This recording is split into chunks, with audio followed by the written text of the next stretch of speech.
किंवा तरुणी कामाला जाते किंवा शाळेला जाते आणि तिच्या मागं वेळ काढून कुठला तरी मुलगा म्हणतो की तू मला आवडते वगैरे, प्रपोज करतो. ती मुलगी त्याला म्हणते की मला तुझ्यासोबत काही संबंध नाही ठेवायचे.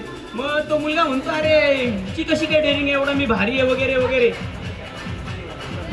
तर तो म्हणजे असे प्रकरण होतात की तुम्ही क्राईम पेट्रोलमध्ये बघितलं असेल की मुलगा नाराज झाला आणि एखादी मुलगी कामाला चालली, तिच्यावरती ताक धरून बसलेला असतो मुलगा. मुलीला काहीच नसतं माहिती, कारण त्या मुलीला एवढंच माहिती असतं की हा मुलगा रोज माझ्याकडे बघत असतो.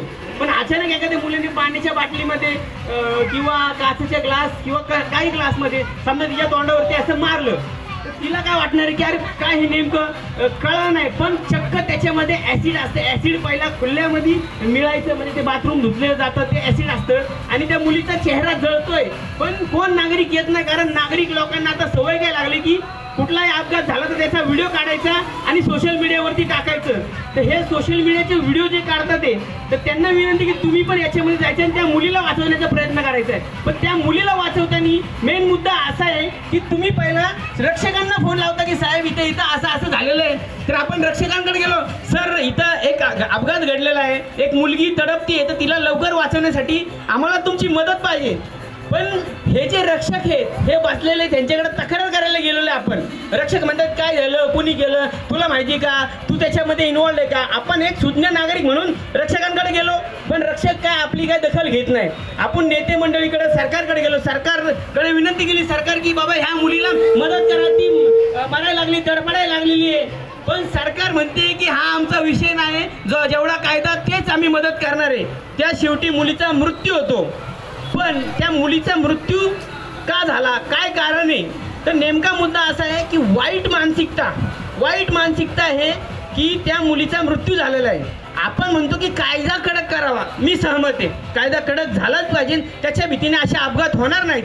पण दुसरा मुद्दा असा आहे की हे का झालंय, त्याचा आहे की वाईट मानसिकता पुरुषांमध्ये, प्रत्येक पुरुषाबद्दल नाही बोलत मी, पुरुषांमध्ये वाईट मानसिकता निर्माण झालेली आहे आणि त्यांना असं वाटतं की स्त्री म्हणजे एक उपभोगाची वस्तू आहे.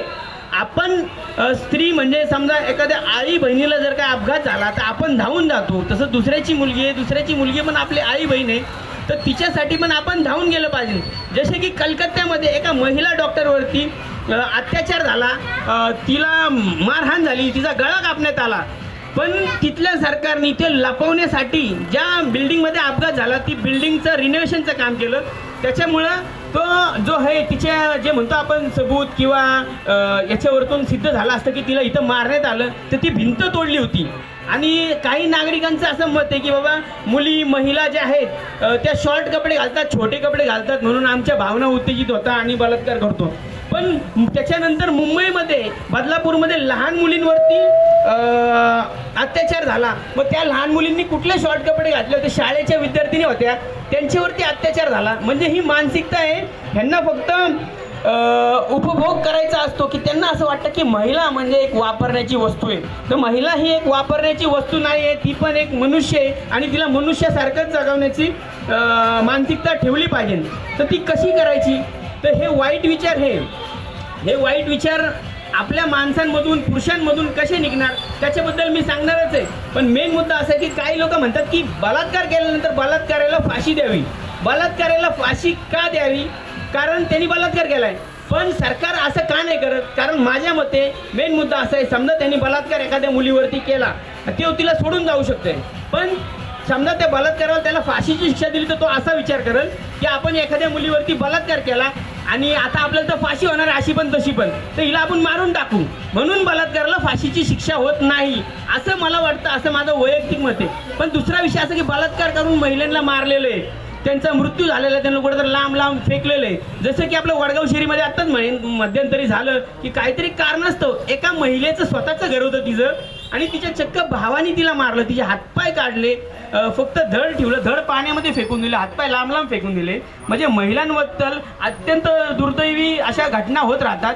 तर ह्याचं जे बदल करण्यात आहे ते आपल्या माता बहिणींनीच पुढाकार घ्यावा. कारण तो मुलगा जो असतो त्या मुलावरती जर आपण चांगले संस्कार केले की बाबा कुठली बी महिला आहे तिचा आदर केला पाहिजे, तिच्यावरती अशी वाईट नजरेने बघितलं ना पाहिजे. समजा मुलावरती संस्कार आईकडून जास्त होतात, वडिलांकडून होतातच, पण आईने जर चांगले संस्कार केले आणि आपल्या भागात अशा काही गोष्टी होत नाही. महाराष्ट्र म्हणजे सेक्युलर महाराष्ट्र, येथे अनेक जाती धर्म पंथाचे लोक राहतात. या आपल्या महाराष्ट्रात जास्त अशा घटना होत नाही. पण काय कायची हे काय होतं, आपण दुर्दैवी बुद्धी असती ते काय काय घटना करतात. तर आपण हा मेसेज एक फक्त आपल्या वस्तीला किंवा शांतीनगरला असं कोणाला देत नाही. आपण संपूर्ण मेसेज हा संपूर्ण देशाला देतोय की आपल्या मुलांवरती चांगले संस्कार केले तर तुम्हाला ना रक्षकांची गरज पडेल ना सरकारची गरज पडेल. म्हणजे कुठेतरी अन्याय होतो, अत्याचार होतो आणि आपले रक्षक उशिरा येतात आणि सरकार मग नंतर म्हणते की मला मतदान द्या आणि मी तुमच्यासाठी कडक कायदा आणेल. पण त्याच्या आधीच तुमच्या हातात आहे, महिलांच्या हातात आहे की मुलांवरती कसे संस्कार करावे. जर चांगले संस्कार मुलांवरती केले तर ते मुलांचे जे वाईट विचार आहेत ते वाईट विचार राहणारच नाहीत. आणि मग वाईट विचार जर राहिले नाही तर आपण जसे गुन्हेगोविंदाने अनेक वर्ष राहतो तसे गुन्हेगोविंदाने राहू. आणि फाशीची शिक्षा बलात्कार नंतर खून केल्यानंतर फाशीची शिक्षा झालीच पाहिजे याच्यावरती मी ठामच आहे. आणि सर्व आपण ठामच राहूया. आणि कुठे अन्याय अत्याचार झाला तर सर्वांनी एकत्र येऊन लढलं पाहिजे. तर सर्वांना विनंती आहे